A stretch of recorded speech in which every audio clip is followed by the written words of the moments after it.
বৌমনি, বৌমনি, আমি তোমার কাছে প্রতিজ্ঞা করছি, পিকুর কোনো দিনও কোনো রকমের অবহেলা আমি হতে দেব না। আজ থেকে আমি নিজে ওর দায়িত্ব নেব বৌমনি। পিকু তো আমাদের বংশের উত্তরাধিকারী।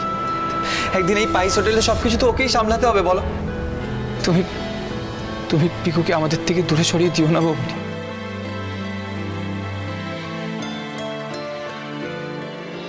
পিকু, তুই আর দুষ্টুমি করবি না তো বাবা? না। সব কথা শুনবি, পড়াশোনা করবি। তোমার কথা তো আমি ফেলতে পারবো না ঠাকুরপো, তবে এটাই কিন্তু শেষবার। আমি যদি এরপর দেখেছি যে পিকুর এই বাড়িতে অবহেলা হয়েছে, তাহলে কিন্তু ওকে হোস্টেলে পাঠানো ছাড়া আমার কাছে আর কোনো উপায় থাকবে না, আমি বলে দিলাম। হ্যাঁ মাইন্ডি, আমার মেয়ে আর নাতির সাথে কোনো অবহেলা অবিচার আমি কিন্তু মেনে নেব না। হ্যাঁ, হবে না বৌমনি, হবে না, কোনো দিনও সেটা হবে না।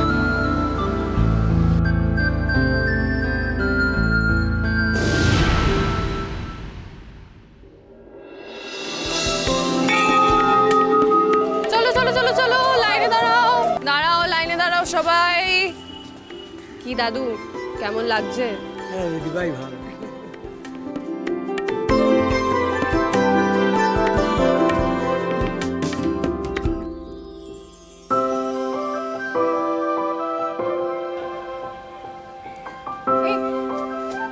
ঐশিনী মায়ের সময় জ্ঞান নিয়ে কোনো কথা হবে না, তোমরা যে যাই বলো। কি সুন্দর! আমাদের সবাইকে কেমন সময় মতো নিয়ে এলো বলো তো। এবার আমরা সবাই সময় মতো পুজোয় বসতে পারবো, একটুও দেরি হবে না। সত্যি ঐশানী মা যেভাবে সময় মেনে চলে, তাতে ওকে দেখে না ঘড়ির কাঁটা মেলানো যায়। জয় মা, জয় মা, জয় মা। জয়।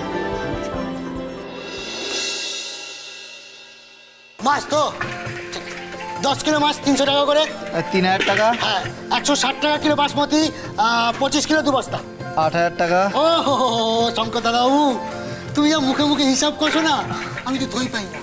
ও এমন কোনো বড় ব্যাপার না রে বীরু, করতে করতে অভ্যেস হয়ে গেছে। শুধু কি তাই, আমাদের মেজদাদাবাবুর শরীরে ক্লান্তি বলে কিছু নেই। সেই ভোর রাতে কাক ভরে আমাদেরকে নিয়ে বাজারে যান, তারপর বাজার থেকে সেরা সেরা মাল কেনেন, তারপর গভীর রাতে হিসেব বুঝিয়ে বৌমনিকে বুঝিয়ে নিয়ে ঘুমোতে যান।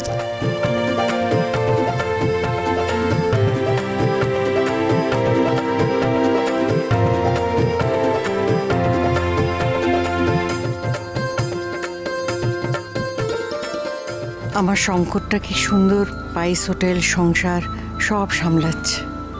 ঠাকুর, ওর বউটাও যেন ওর মতন গোছানো সংসারী হয়। আরে এই ওরে খোল রে, তোদের কি কোনো সময় জ্ঞান নেই?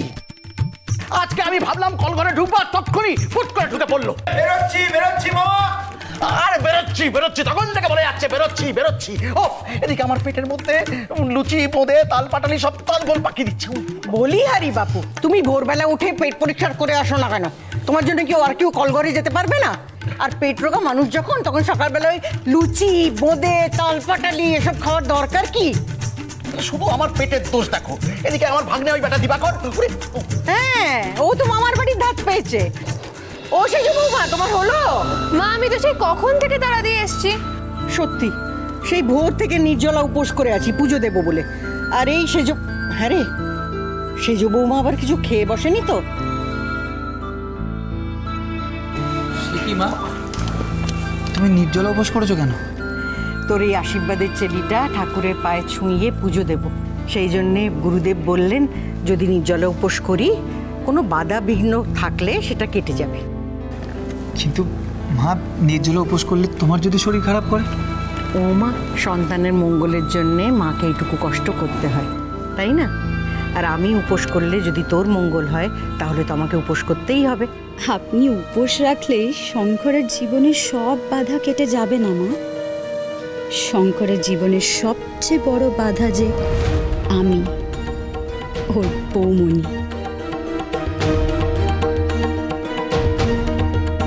এ কি মা, আপনারা এখনো বেরোননি?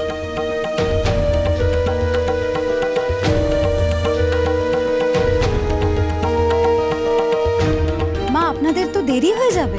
আর বলো না, সেজ বৌমার এখনো হয়নি। বানি, শিউলিকে গিয়ে বলো এক্ষুনি নামতে।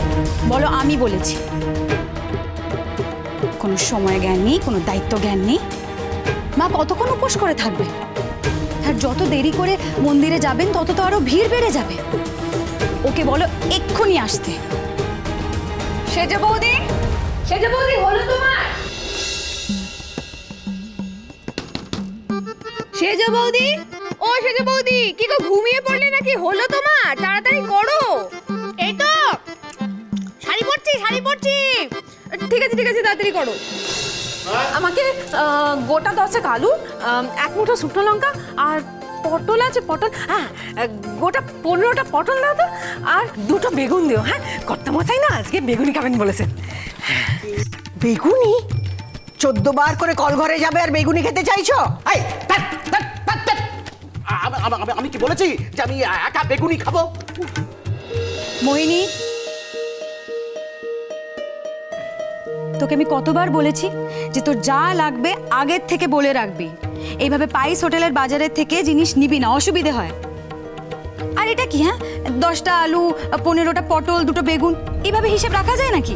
বৌমনি থাক না, মাত্র কয়েকটা সবজিরই তো ব্যাপার। না না ঠাকুরপো, পাইস হোটেলের বাজারের হিসেব আলাদা আর বাড়ির বাজারের হিসেব আলাদা। ঠাকুরপো, তুমি বরং ও যা যা চাইলো তার আলাদা করে একটা হিসেব করবে। ঠিক আছে বৌমনি। বিরু, তুই তাহলে একটা কাজ কর, 1 কেজি আলু আর 1 কেজি পটল দিয়ে দে। এই না না, পটল 700 হলেই হবে। ঠিক আছে বৌমনি, আর 600 বেগুন দিয়ে দিস। বেগুন একদম না, মা বারণ করলেন না, বেগুনি হবে না। ওইনি, তুই বরং আমাকে দুপুরবেলা একটু জল মুড়িয়ে দিস। দুটো বেগুনি খেতে চেয়েছে বলে কত কথা। বাবা, আজ 22 হোটেলে বেগুনি হবে, আমি দুটো দিয়ে দেব। কাউকে বলবো না, কাউকে বলবো না। মোহিনী, দিবাকর, ঠাকুরপো, ওটার দাম কিন্তু তুমি আলাদা করে ধরো। ওটা আমি তোমাকে বাড়ির খরচের থেকে দিয়ে দেবো। ঠিক আছে বৌমনি, আজ যখন আমাদের পাইস হোটেলের হিসেব দিতে যাব তখন আজকের বাজারের হিসেবটাও দিয়ে দেবো। বেশ। ওরে দিবাকর, আমার পেটের ভেতরে তো দুধ কেটে একবার ছানা হয়ে গেল। আর কতক্ষণ রে বাবা, ওরে বাবা রে। ও যাচ্ছি একটা শুভ কাজে, সারাক্ষণ খালি পেটে কীর্তন। ও সেজ বৌমা, তোমার হলো? বর কল ঘরে আর বউ নিজের ঘরে, দুজনের কোনো দায়িত্ববোধ নেই। কাল থেকে তোমাকে একটা কথা বলবো করছি, কিন্তু কালকে যেটা হলো তার জন্য তোমাকে বলতে ইতস্তত হচ্ছে। বলো না, কি বলতে চাও? বলছি কি যে জানিস তো মা, আমাদের বৃদ্ধাশ্রমে না কদিন হলো ইলেকট্রিক লাইনটা কেটে দিয়েছে। আমাদের আশ্রমে লাইট নেই, অন্ধকারে না আমাদের বড্ড কষ্ট হয় মা। ইলেকট্রিকের লাইন কেটে দিয়ে গেছে? তোমরা আমাকে বলোনি কেন? কবে কেটে দিয়ে গেছে? কয়েকদিন হলো। ও মাই গড, কয়েকদিন হয়ে গেছে, তোমরা আমাকে বলোনি? আমি এক্ষুনি ইলেকট্রিক ডিপার্টমেন্টে ফোন করছি।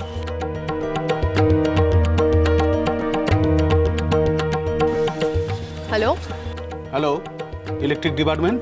শান্তিনী বৃদ্ধাশ্রমে ইলেকট্রিক কানেকশন কেটে দেওয়া হয়েছে, কেন জানতে পারি? ওদের তো লাস্ট 6 মাসের ইলেকট্রিক বিলের টাকা জমা পড়েনি, তাই লাইন কেটে দিতে বাধ্য হয়েছি আমরা। বিলের টাকা জমা পড়েনি মানে? এমন তো হওয়ার কথা নয়। সরি ম্যাডাম, দেখুন হয়তো কোনো কারণে টাকা জমা পড়েনি, তবে বিল ফুল পে করা হলেই আবার লাইন দেওয়া হবে। আচ্ছা ঠিক আছে, আমি অনলাইন পেমেন্ট করার ব্যবস্থা করছি, কিন্তু আপনারা প্লিজ একটু তাড়াতাড়ি ইলেকট্রিক কানেকশনটা ঠিক করে দিয়ে দিন। আসলে বয়স্ক মানুষেরা থাকে তো, ওরা লাইট ফ্যান ছাড়া একদম থাকতে পারে না। প্লিজ একটু তাড়াতাড়ি ঠিক করে দিন। হ্যাঁ দাদা। পেমেন্ট ক্লিয়ার হয়ে গেলেই আমরা সেই দিনই কানেকশন চালু করে দেবো ম্যাডাম। আচ্ছা ঠিক আছে দাদা, থ্যাংক ইউ। আপনারা চিন্তা করবেন না, আমি অনলাইন পেমেন্ট করার ব্যবস্থা করে দিয়েছি। কিন্তু ভাই, কালকে যে কার্ডের সমস্যা হলো সেটা কি মিটে গেছে? আরে সত্যি তো, আমার তো ব্যাংক অ্যাকাউন্টটাও কোনো কারণে ফ্রিজ হয়ে গেছে। এবার কি হবে?